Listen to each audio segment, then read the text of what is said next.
Siz hamma ishlaringiz 5, omadlisizdir. Mana sababi bugun duo qilmadik.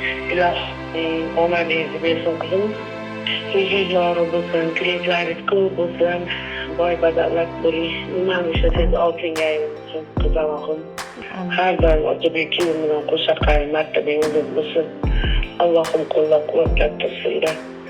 Arvohlar qo'llab-quvvatlab tursin. Dushmanlaring nari bo'lsin, tilaklaring ko'p bo'lsin. Ilohim omadingni bersin. Xo'p, ona rahmat. Voy yagonam. Ada? Ilohim. Nima qilyapsan? Yetgan. Oshxon bo'lgan Otabek yo'q, bosh vazir bo'lsin. Amin. Baram qora bola bo'lsin, yo'q devaram. Prokuror bo'lsin. Nima bir sudga ko'milib ketsin. Ketmas davlat keyinga bersin, hech qachon chiroyli bo'lmasin, hamisha omading.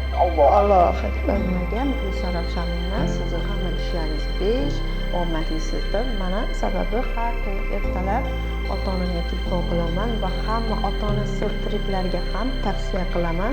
Ko'plar ota-onasi o'tgandan keyin afsuslanishadi, chunki tirikligida telefon qilishga, yaxshi ko'rishini aytishga yoki nimadirlarni gaplashishga uyalishadi. Avvalambor Alloh va qolgani deyarli hammasi ota-onamizni duolari bilan bo'ladi. Ota-onalarimizni borida qadrlaydi. Meni bu dunyodagi baxtim otam